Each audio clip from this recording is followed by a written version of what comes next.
كتابه بشماله فيقول يا ليتني لم أوت كتابيه ولم أدر ما حسابيه يا ليتها كانت القاضية ما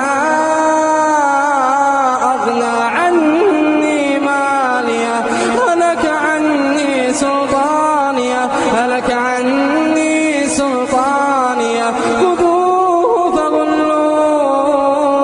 ثم الجحيم صلوه ثم في سلسلة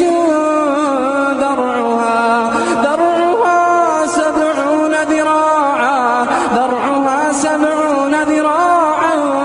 فاسلكوه